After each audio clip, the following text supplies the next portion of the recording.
ciego.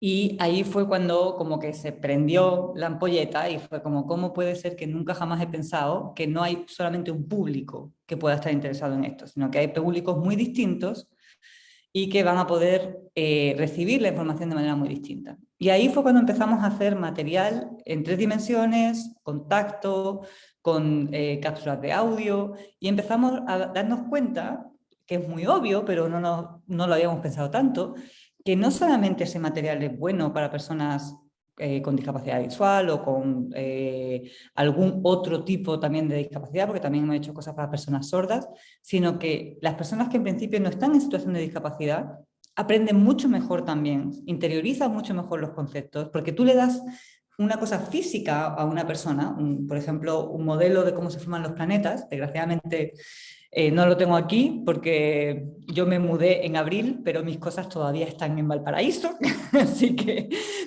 tengo apenas un sofá cama donde puedo dormir, pero tenemos un modelo impreso en 3D que es como si fuera, imaginaos como si fuera un juguete con distintas piezas, que uno va sacando las piezas y eso va corriendo el tiempo y va formándose el planeta. Y todo está pensado para que la persona es impreso en 3D con PLA, o sea, al final es plástico básicamente, con lo cual no es frágil ni mucho menos, porque esa es otra cosa. Muchas veces las cosas científicas son muy frágiles, no las puedes tocar, con lo cual se vuelven como súper lejanas, ¿verdad? No, esto no es frágil y la idea es que uno lo pueda explorar y experimentar por sí mismo. Y de hecho hicimos un manual donde trabajamos conjuntamente con personas que trabajan en diseño de productos, siguiendo diseño universal, es decir, para poder ser lo más accesible posible, pedagogos, educadores diferenciales, trabajamos todos juntos para poder hacer un manual que, junto con la maqueta, sirviera para que cualquier persona pueda entender sobre formación planetaria hasta la profundidad que quiera, porque tampoco todos tenemos la misma curiosidad. Entonces, bueno, he dicho que iba a hablar cortito y que quería que me preguntaran las cosas y llevo no sé cuánto rato hablando, así que pregunten, por favor. Sí,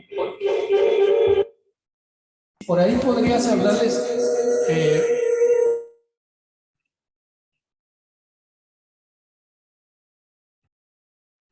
No te oigo.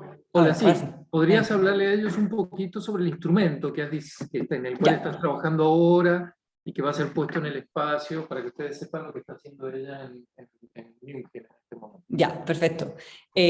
Bueno, cuando yo hablo de instrumento, porque yo creo que todos en nuestro trabajo usamos jerga demasiado y asumimos como un montón de conceptos asociados a una palabra que a lo mejor no es lo normal. Cuando yo hablo de instrumento, me refiero a un dispositivo físico que se pone en el telescopio y que te permite analizar en distintos detalles la luz que te llega, en este caso porque es un instrumento óptico infrarrojo. ¿Qué quiere decir eso? Con el telescopio, lo que os podéis imaginar, bueno, lo primero, voy a hacer yo preguntas porque, claro, al final soy profe y no puedo no hacer preguntas. Cuando uno piensa en un telescopio, ¿cómo lo que piensa todo el mundo es que de algún modo tenemos una magnificación, podemos ver con más detalle, ¿verdad? Por eso tenemos telescopios grandes. Pero ¿qué elemento, qué dispositivo se ocupa en un telescopio para poder ver con más detalle? ¿Qué elemento, qué aparato, qué tipo de cosa creéis que se ocupa en los telescopios? Eso es. Una lente, dicen aquí, una lente. Una lente, eso es lo que va a decir la mayoría de la gente. Un espejo. Ahí está la diferencia. Una lente, o sea, ambos lentes y espejos se ocupan en telescopios, ¿eh? Nadie lo ha dicho mal, todo el mundo lo había dicho bien. Pero los primeros telescopios, que eran en verdad catalejos, eran puras lentes. ¿Ya? Yo tengo lentes y casi todo el mundo hemos podido jugar un poco con lentes o con los lentes de alguien y ver cómo la luz cambia y se aberra, eso es lo que se llama una aberración, cambia su trayectoria según si la lente, por ejemplo, es cóncava o convexa, ¿verdad? Hace cosas distintas. Y los primeros telescopios que eran catalejos y que de hecho se construyeron para poder observar en los puertos qué es lo que se venía a vender y cosas así, y después alguien bien conocido que vio las 4 lunas de Júpiter, dijo, ya, en vez de mirar al puerto, voy a mirar al cielo. Y esos telescopios que eran catalejos, estaban hechos con puras lentes, ¿ya? El problema con ese tipo de telescopios son varios. Uno es que las lentes al final tú vas a poder ver con más detalle cuanto más lejos, no exactamente, pero para hacernos una idea, cuanto más lejos yo sitúe una lente de otra, voy a poder magnificar más, voy a poder tener mayor detalle. Y llega un punto que había telescopios que eran de varios metros de longitud, imaginaos un tubo de varios metros de longitud, extremadamente inestable, la cosa se flectaba, súper complicado, claro. Y además hay otro problema con las lentes. Si los que ocupen lentes pueden ver con la luz del sol, pero porfa no miren con la lente a luz del sol, pero hagan que la luz del sol pase por el lente y pónganlo a distintos ángulos y van a ver que fácilmente van a empezar a ver los colores del arco iris. ¿Ya? Eso es porque los lentes interfieren con la luz y la descomponen. Ya eso quiere decir que tienen aberraciones cromáticas, se llaman. Entonces, si yo quiero ver con muchísimo detalle, puede ser muy interesante ver el espectro de una estrella, de hecho es muy interesante ver el espectro de una estrella, pero si yo quiero ver con muchísimo detalle, por ejemplo, un cúmulo de estrellas, ¿ya? Digamos cientos de estrellas juntas, y cada una de esas estrellas me produce un pequeño arco iris, lo que voy a tener es una foto emborronada, por así decirlo, porque todas esas aberraciones cromáticas se van a confundir unas con otras y no voy a tener una imagen nítida, ¿ya? Y de ahí empiezan a usarse los espejos, ¿ya? Y tenemos espejos cóncavos y convexos, elípticos, según donde esté en el telescopio, y al final seguimos necesitando cosas grandes. Por ejemplo, el telescopio donde va el instrumento con el que estoy trabajando es uno de los VLT, es decir, su espejo primario, que es como el mayor colector, es el que determina a qué nivel de precisión podemos ver, es de 8 metros de diámetro. Es enorme. Pensad una cosa de 8 metros, un vidrio de 8 metros de diámetro, relativamente delgado, porque es como una cosa así, y efectivamente con una forma parabólica, pero pensad, un vidrio de 8 metros de diámetro y que sea así como finito, digamos que es como medio metro de alto, algo que le va a pasar a ese material es que se va a deformar simplemente por el mismo peso. O sea, imaginaos eso, una lámina de vidrio enorme que pesa toneladas y que es muy fina. ¿Ese es el que está aquí en la Tierra o es este que han puesto ahora en el espacio? No, ese está en la Tierra. Ese está en la Tierra. De hecho, en el VLT, cerca de Antofagasta, tenéis 4 de esos. Hay 4 telescopios de 8 metros que son el que se llama el VLT y que cada uno de esos telescopios se llama una Unit Telescope, que es como un nombre súper feo, UT, pero se hizo un concurso y se bautizaron con 4 nombres que tuvieran que ver con el territorio. Entonces están Yepun. ¿Quién sabe qué es Yepun? Ahora lo voy a decir mal seguro, pero Yepun, si no estoy mal, es Venus, en mapuche, en mapudungún. Está Melipal, que es la Cruz del Sur, si no estoy mal. Antú, que es el Sol. Y Keyoen, que es la Luna. Puede que los haya dicho mal, pero son esos 4, o sea, los nombres los he dicho bien, las 4 cosas que son en español lo he dicho bien, pero no sé si la correspondencia la he hecho bien o no, pero tienen esos nombres. Y esos telescopios que tienen estos espejos tan enormes de vidrio, los que van al espacio normalmente no son de vidrio porque pesan mucho, se deforman. Y lo que hay es un sistema de ingeniería por debajo del telescopio, por debajo del espejo, que imagina unos pistones exactos, que están empujando al espejo por distintos sitios para mantener esa parábola perfecta. Entonces, el telescopio lo que nos permite es ver con mucho detalle un campo, que en el caso del VLT, un campo quiere decir qué cantidad del cielo puedo ver, es más o menos el mismo tamaño que la luna llena. ¿Ya? Eso es lo que nos permite ver el VLT. Pero el VLT, el UT que sea, es solamente, entre muchas comillas, un telescopio. Si yo no le pongo una cámara o un espectrógrafo o algo, al final lo único que uno podría ver es con el ocular. Nunca jamás, solamente conozco una persona que haya visto con el ocular en un telescopio de 8 metros, porque los demás nunca nos han dejado ver por el ocular. Eso se conectan instrumentos y uno toma la luz que viene del telescopio y la manipula en esos instrumentos para, por ejemplo, descomponerla, lo que hemos dicho de ver los espectros, pero la descompones a posteriori. Es decir, tú puedes tener una imagen con todas las estrellas y después tener otra imagen en la que cada una de tus estrellas, en el caso del instrumento que yo trabajo se llama MOONS y va a estar disponible en Paraná el año próximo, cada punto de ese campo, imaginaos la luna, bueno, cada puntito de la luna, si la luna la dividierais en 1000 partes, cada una de esas partes podremos tomar un espectro. ¿Qué es un espectro? Un espectro es descomponer la luz en sus colores, pero ojo, la luz no solamente tiene los colores o el rango que nosotros podemos ver con nuestros ojos.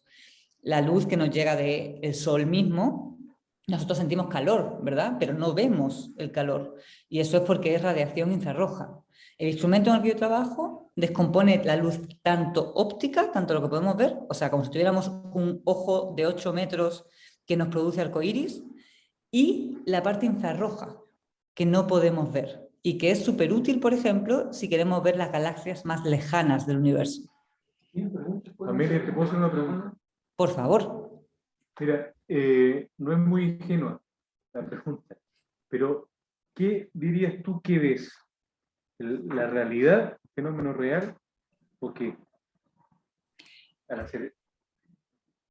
Súper buena pregunta. Yo diría que veo un proceso que está ocurriendo, pero que yo interpreto. Y eso tiene a muchos niveles distintos. O sea, por un lado, por limitaciones técnicas. Y eso es como súper importante. Por ejemplo, vamos a la imagen del agujero negro. ¿Qué es esto de la imagen y por qué he dicho antes imagen entre comillas? Lo que está ocurriendo, o sea, lo que creemos, lo que pensamos que está ocurriendo en el centro de nuestra galaxia es que hay un punto donde la densidad de material es tan enorme que la luz no puede salir. Eso, digerir eso no es nada menor, o sea, porque además lo que estás infiriendo es que hay algo que no puedes ver de ninguna manera de las que nosotros entendemos cómo ver las cosas. ¿Y cómo después hablamos de que tomamos una imagen de eso? Bueno, lo que hacemos es que ponemos radiotelescopios, para empezar, radiotelescopios, no telescopios ópticos, porque al final una imagen que se toma con el VLT en el óptico sí que es más o menos literalmente como que tuviéramos un ojo enorme, porque el instrumento que está captando los datos sí que recibe información en el mismo rango de frecuencias que nuestro ojo recibe información. Ahora, por supuesto, uno podría empezar a decir, lo que yo veo rojo, estoy absolutamente segura de que lo que yo veo rojo es distinto de lo que tú ves rojo, pero los dos estamos de acuerdo en que eso se llama rojo. A eso voy con la interpretación. Yo estoy viendo un proceso, los dos estamos de acuerdo de que a eso le llamamos rojo, pero no me cabe ni la menor duda de que si pudiéramos cambiarnos los cerebros, ¿no? Lo que tú ves, la imagen que tu cerebro está haciendo y la imagen que mi cerebro está haciendo es distinta, no me cabe ni la menor duda. Pero bueno, en el óptico todavía tenemos esa analogía de lo que nosotros podríamos ver. Pero en radio, chao, se terminó eso. O sea, nosotros nadie de nosotros ve en radio y por mucho que a mí me guste mucho la película Contact, nadie se pone un audífono y escucha un radiotelescopio, ¿ya? Las frecuencias del radiotelescopio nosotros no la escuchamos. De hecho, están pasando por todos lados y nosotros no la escuchamos. Lo que escuchamos es una onda mecánica, ¿ya? La radiofrecuencia es una onda electromagnética que nos están atravesando y que no escuchamos, ¿ok? Ya eso solamente como disclaimer. Entonces, estas ondas electromagnéticas en un radio de frecuencias, en un rango de frecuencias donde nosotros no percibimos nada, hemos podido hacer unos instrumentos que miden la intensidad. Ok, podemos ver como un volumen, por así decirlo. Y ahora ponemos radiotelescopios en distintos puntos del mundo. Le decimos a todos esos radiotelescopios, midan el volumen cuando apuntan hacia un determinado sitio. Y además guarden de manera súper precisa, con relojes atómicos, en qué momento nos ha llegado esa radiación a cada uno de estos telescopios. Y ahora metemos en un supercomputador todos estos datos que nos han llegado en distintos momentos a distintos radiotelescopios y tratamos de ver qué tipo de emisor nos daría una señal que sea más compatible con la señal que se ha recepcionado en los distintos sitios. a lo mejor es una tontera, pero yo trato de usar muchas analogías porque me parece que sirven para explicar las cosas. Imaginad un Pac-Man, ¿ya? ¿Todos saben lo que es un Pac-Man o son demasiado chicos para saber lo que es un Pac-Man? Eso, ya, perfecto. Lo conocen. Entonces, tenemos una especie de círculo, ¿verdad? Amarillo con una apertura. Ahora, imaginaos que de ese Pac-Man, ¿ya? Que le falta aquí la boquita, solamente vemos en esta dirección, ¿ya? Nos ponemos como, imaginaos que ponemos una máscara y tenemos una rendija que solamente nos deja ver. ¿Y qué es lo que nos deja ver? Nos deja ver una raya amarilla. Eso es lo que verían 2 telescopios. Ahora, otros 2 telescopios que estén en otra orientación distinta, aquí, ven una raya amarilla, igual, del mismo tamaño, de hecho, que los que están aquí, porque al final ese Pac-Man es un círculo salvo en esta parte abierta, ¿verdad? Si yo solamente tuviera esos 4 telescopios, al final lo que haría es que diría que el mejor modelo, el mejor posible emisor de esa señal puede ser hasta un rombo, porque si estos 2 ángulos son suficientemente buenos, yo tengo 2 longitudes iguales amarillas y diría ya, mi objeto es un rombo amarillo. Si empiezo a tomar más líneas de visión que se llaman distintas, yo puedo empezar a chuntar si hay simetrías, asimetrías, y podría darme cuenta que de hecho lo que tengo por ahí, hay una zona que es muy simétrica y hay otra zona que es asimétrica, que es donde está la boquita del Pac-Man, ¿verdad? Algo parecido, pues le he pegado muchas patadas a la interferometría para explicarlo así, pero algo parecido es lo que se ha hecho con el telescopio el HTC, el del Horizon Telescope.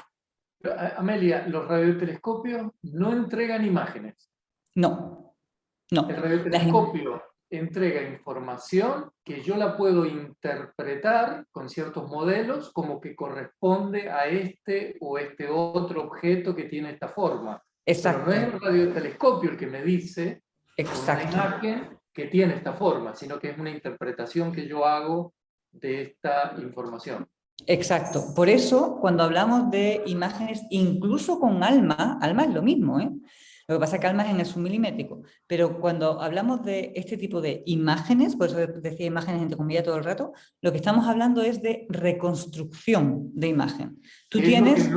Es lo que no dice el diario, ni tampoco lo dicen los divulgadores, o sea, da la impresión de que no. subieron un astrónomo arriba de una nave, fue, le sacó una foto y volvió y la reveló la foto a la antigua. Sí, ¿no? sí.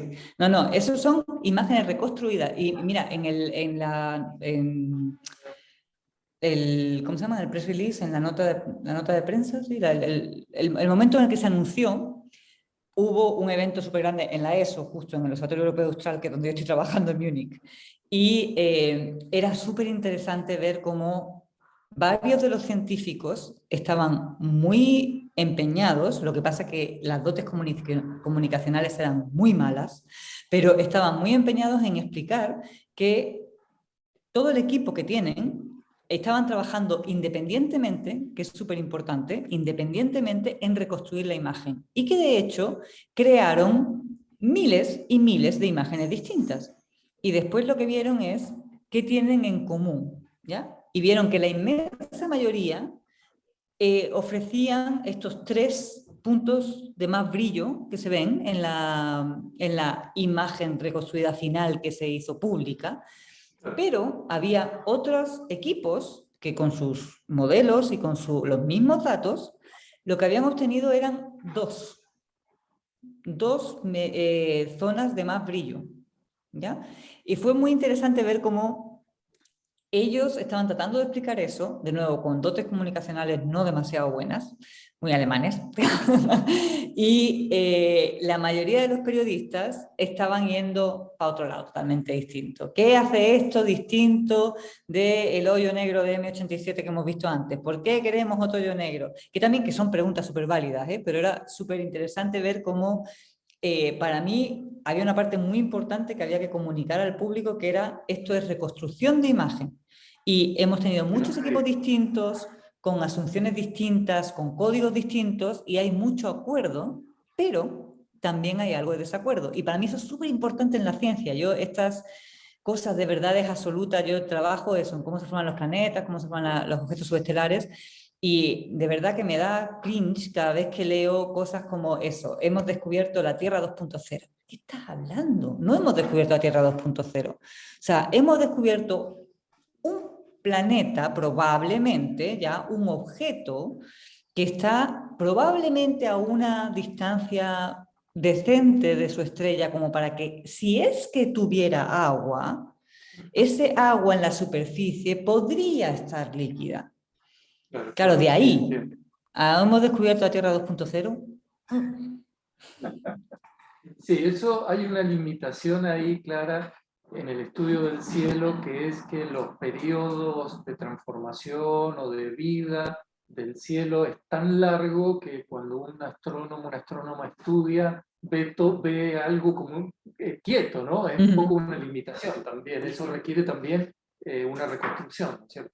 Claro, pero fíjate, o sea, dos cosas ahí súper importantes. La primera, yo supongo que tiendo a ser muy optimista o algo así, porque que esas escalas sean tan enormes, pero en conjunto con lo vasto del universo, nos permite unir información de muchas regiones distintas y crear una línea temporal que no ha ocurrido, pero que podemos inferir que es la línea temporal que los distintos objetos, que no tienen nada que ver los unos con los otros, sí, han seguido. Yo les explicaba ayer a las estudiantes y los estudiantes en la clase que es como si uno sacara una foto y aparece un bebé, aparece un viejo con barba, aparezco yo ahí, aparece alguien joven corriendo, claro, y uno ve todo esto ahí, quietos todos, y uno dice, bueno, pues la vida de un ser humano debe ser que nace chiquito, es decir, uno hace una reconstrucción, ¿no? Exacto, exacto, exacto, totalmente. Sí, acá Y hay una perdona, pregunta. Dime. un segundito, la segunda cosa es que, porque la tecnología, o sea, los nuevos telescopios de verdad que son impresionantes, y un nuevo telescopio que ya se está construyendo en Chile, que es el Vera Rubin Observatory, que va a llevar, va a hacer el LSST, que es el survey más grande que se va a hacer de todo el cielo visible por el hemisferio sur. Ese telescopio, cada 3 días, va a barrer literalmente todo el cielo del sur, con lo cual vamos a tener una película de 10 años con un fotograma cada 3 días de todo el cielo del sur. Y ahí es cuando empezamos a ver cosas que en tiempo real, en tiempo humano, podemos ver cambiar, por supuesto, explosiones de supernovas, pero también como un objeto joven que todavía no está formando planetas, que va a tardar millones de años en formar planetas, pero que el objeto ya se está formando, cómo está ganando material de esta nube en la que se formó que hablábamos justo antes. Vamos a poder ver eso en tiempo real. Sorry, era solamente esa. Aquí hay una pregunta. Hola. Yo tenía una consulta porque acá, por lo general acá en la facultad siempre estamos discutiendo y hablando sobre filosofía de la ciencia y hasta qué punto la ciencia tiene sus límites y no. Y claro, acá en filosofía es donde más lo discutimos, pero muchas veces, por lo menos a mí me cuesta ver hasta qué punto los mismos científicos se encuentran con este tipo de dudas constantemente. Incluso lo que hablaba recién usted, de que de alguna forma la reconstrucción de la imagen, entonces, de alguna forma no es que nos enfrentemos al fenómeno tal cual es, sino al final la teoría nos permite ver el fenómeno y al final hasta qué punto entran las dudas de si el fenómeno es así o nosotros lo estamos manipulando. Entonces, de alguna forma la pregunta es cada cuánto se encuentra usted con la filosofía de la ciencia, o entra en preguntas más filosóficas, porque yo creo que eso quizás en astronomía son más cercanas las dos disciplinas, entonces quizás se encuentra más, pero en otras disciplinas científicas yo creo que el desencuentro no se encuentra tanto. Entonces, por eso mi pregunta va a cada cuánto se encuentra o cada vez usted ve que está dentro de más de la filosofía que de la astronomía. Genial, genial la pregunta. Mira, te cuento, porque como me estoy haciendo vieja, entonces lo que hago es contar historias, pero te cuento una historia también porque está muy relacionada. En enero, o en febrero, tuve la suerte de ir al sur, a Punta Arenas, a un encuentro entre poetas y astrónomos. Y de hecho me hicieron una pregunta relativamente similar, porque era como, ya, tú estás buscando cómo se forman las estrellas, cómo se forman los planetas, cómo es el origen de la vida. Yo no hago astrobiología, no pretendo para nada decir que hago eso, pero eso, cómo está habiendo un crecimiento de polvo interestelar, que es básicamente 1/10 de nuestro cabello, de ahí se forma un planeta de algún modo. Entonces ellos lo veían también desde el punto de vista filosófico de esos fenómenos, pero también desde el punto de vista artístico y desde el punto de vista antropocéntrico un poco, y fue súper entretenido, tuvimos conversaciones súper lindas, pero después se decepcionaron tanto, porque cuando les dije, no, yo la inmensa mayoría de mi tiempo la paso peleando con un código porque no consigo hacer la figura que muestra el resultado que yo quiero mostrar. ¿Ya? Entonces, esto es un poco parecido, pero creo que con la filosofía nos enfrentamos más, en el sentido de que hay algo que tiene mucho que ver con la filosofía y con la ética, que lo hacemos todo el tiempo y que va a esta última parte que he dicho, de una figura que muestre lo que quiero mostrar. Y eso sí que nos lo cuestionamos todo el tiempo. Si estamos buscando un resultado, ¿ya? Porque tú tienes una teoría y quieres encontrar algo que confirme tu teoría, o si no. Y creo que en astronomía, mira, yo tengo muchos problemas con los astrónomos para muchos temas, pero para este no. En astronomía creo que somos muy honestos en ese sentido. Tomamos las observaciones, ¿ya? O sea, tenemos nuestras teorías, ¿verdad? Y hacemos nuestras predicciones. Y vamos a tomar las observaciones con una mente muy abierta. Y si vemos que la observación no soporta, no apoya lo que estábamos prediciendo, cambiamos nuestra teoría. Y en ese sentido, creo que vamos más de la mano de pensar, no se trata de forzar un resultado nunca, sino dejar que el fenómeno que estamos viendo o que estamos infiriendo hable y siempre ser muy críticos en hasta qué punto confirma o no nuestra teoría y no tener miedo a cambiar la teoría. Y creo que eso en general, el astrónomo no es demasiado malo en hacerlo y sí que es algo que confrontamos constantemente. No sé si contesté del todo bien a tu pregunta, pero... Contestó mejor que cualquier filósofa de la ciencia. Perfecto. No sé, ¿alguna pregunta, alguna observación? ¿Quieren hacerle? Ella estaba contando también sobre astronomía para no videntes. Me encanta.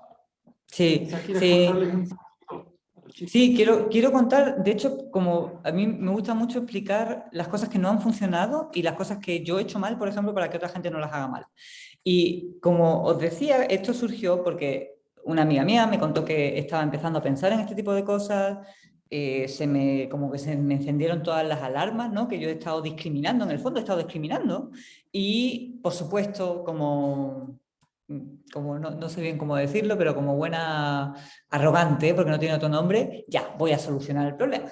Entonces me voy a poner yo a diseñar elementos para personas ciegas. Yo, que tengo la suerte de ver bien, que nunca he tenido a ninguna persona ciega alrededor mía, voy a diseñar cosas para las personas ciegas. O sea, no se puso más imbécil, pero en su momento, pero venía desde la buena voluntad, totalmente. Venía desde, realmente yo quiero hacer algo que tenga un impacto y quiero dejar de tener mis sesgos. Quiero dejar de tener mis sesgos solucionando yo las cosas. En fin. Y empezamos con un par de estudiantes mías a hacer estas maquetas que al principio las hacíamos con hoja de mica y con arena de las torpederas y con algodón para simular el gas y no sé qué. Y empezamos a hacer eventos y claro, el público no vidente no venía, obviamente, porque nunca los habíamos incluido en nada. Y cuando una persona no vidente escucha algo de astronomía, pues lo normal es que piense esto no es para mí, esto va a ser una charla con imágenes, videos, no sé qué, ¿verdad? Y ahí fue cuando empezamos como a darnos cuenta de cómo lo hemos hecho tan mal, cómo es estas cosas de muy buenas ideas muy mal ejecutadas, cómo lo hemos hecho tan mal que queríamos ser inclusivos y para ser inclusivos lo que hemos hecho es seguir siendo excluyentes.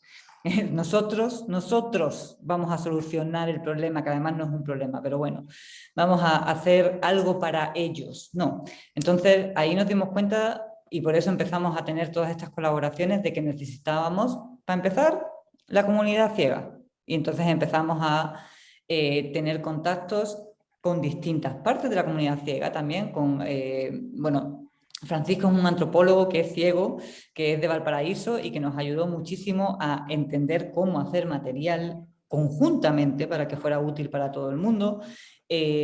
después con estudiantes de la Santa María que tienen un programa para estudiantes ciegos. De hecho, hay un chico que es con Putin, que es Bruno, que es estúpidamente inteligente y que nos ayudó también a cosas del diseño. Ahí también nos dimos cuenta de que queríamos que esto fuera pedagógico. Ninguno de nosotros somos pedagogos para nada. Entonces contactamos con gente de educación diferencial, con pedagogos, y ahí fue cuando empezó realmente a ser algo bonito y a ser algo de verdad útil. Entonces, eso, solamente como aprender de los errores de otros, y que cuando uno quiere trabajar con cualquier comunidad, lo mínimo es empezar a hablar con la comunidad antes de imponer lo que uno piensa que deba de ser. Así que sí, eso es lo que hemos estado haciendo. Y os quería contar una cosa porque también creo que a vosotros os va a interesar. En una reunión con uno de los profes de Santa Lucía, de uno de los colegios de ciegos de Santiago, estábamos hablando de cómo transmitir para el eclipse, por ejemplo, ¿no? ¿Qué tipo de actividades distintas podíamos hacer para el eclipse que fueran científicamente suficientemente correctas, pero que además transmitieran la idea? Y como para cambiarnos un poco el chip, este profe me preguntó, ya, dibuja una micro. Entonces, bueno, pues yo dibujé muy mal, 2 ruedas, ¿verdad? Y algo que parecía una micro. Y me dijo, si tú le... Bueno, cada persona será distinta, obviamente, pero él le había preguntado a varios de sus estudiantes, que habían sido ciegos toda su vida, que dibujaran una micro. Y lo que dibujaron eran 3 rayas horizontales cortitas y arriba una raya horizontal más larga. Los escalones de la micro. Los escalones para subir a la micro y la barra donde se agarraban. Claro. Seguro. Y eso a mí me reventó la cabeza, o sea, Bueno, porque pero fue como... sí, los que vemos reconstruimos así de manera primitiva el mundo también. La gente cree que ve las cosas como son realmente. Uno anda haciendo rayas en la cabeza. Pero lo que me llamó muchísimo la atención es que como en concepto, lo primero para mí de una micro que es las ruedas. Para mí, por lo menos, son las ruedas. Y eso no está ni cerca de nada que una persona que haya sido ciega toda su vida piensa. Probablemente una persona que se volvió ciega después de tener una cierta memoria visual, probablemente sea súper distinto. Pero una persona que siempre ha sido ciega, que un auto tenga ruedas, Wow. no es relevante, realmente. Entonces, eso como que me encantó, el ver que efectivamente... Porque es un cliché, ¿no? Todos vemos el mundo distinto, tenemos nuestros sesgos, no sé qué, pero cuando te confrontas con algo tan básico como esto, a mí por lo menos me hace mucho más sentido, que efectivamente no puedo dar por seguro las cosas que yo pienso o que yo veo. ¿Preguntas? Yo quiero saber. Vamos, pero si los chicos, ¿sí? ¿No? ¿Nada? Bueno, pregunta. Amelia, me gustaría que le pudieras dejar a lo mejor algunas directrices o algunas sugerencias a los estudiantes de filosofía. Si crees tú que en tu área hay temas en los cuales un filósofo o un estudiante de filosofía podría investigar. ¿Qué crees tú qué área o qué temas, qué problemas serían buenos para un filósofo ir a investigar y conversar con una científica como tú? No sé.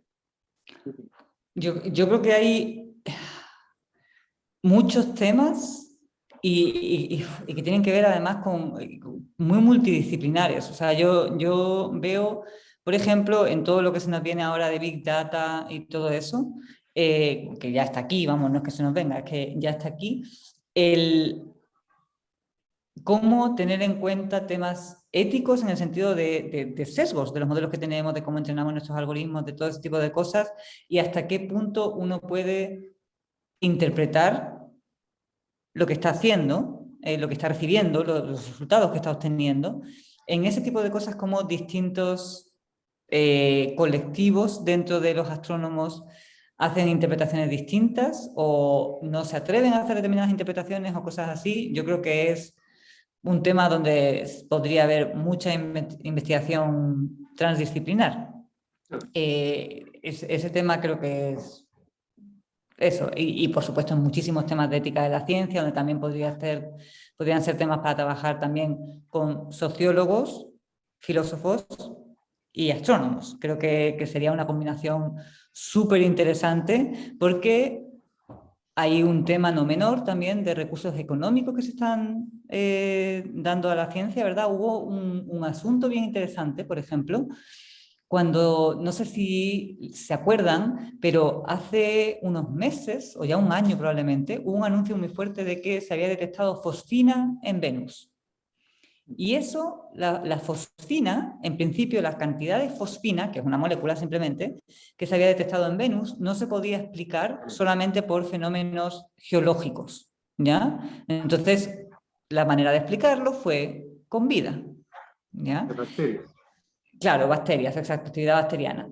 Y de ahí hubo una serie de efectos en cadena donde, por ejemplo, se empezaron a cambiar prioridades sobre misiones espaciales dentro del sistema solar, porque Venus en principio no era un target para buscar vida ni nada así, y empezó a haber muchísimo revuelo en la comunidad científica, y a la vez hubo varios artículos donde ponían en duda esa detección, que había problemas técnicos, que había problemas incluso hasta éticos de cómo se habían hecho. No quiero decir éticos. Técnicos por cambiar de unas técnicas a otras sin conocerlas suficientemente bien. Entonces aplicas procedimientos que puedes hacer con una técnica, pero que si los aplicas a otra técnica te puede dar resultados erróneos. Entonces, todo el estudio de lo que ocurrió ahí y de las implicancias que podía tener, de hasta qué punto fueron decisiones tomadas con una cierta intención o no, y hasta qué punto la relevancia que eso tiene en el pensamiento general también de cómo se concebía el sistema solar antes y después. Yo creo que eso también son temas, en mi modesta opinión, que podrían ser interesantes. Sí, muy bien. Parece un tema de tesis muy interesante. Pudiera tomarlo, claro, sin duda. Bueno, no queremos abusar. Sabemos que en Alemania van a ser las 9 de la noche, que es como la medianoche, allá deben estar todos durmiendo los vecinos.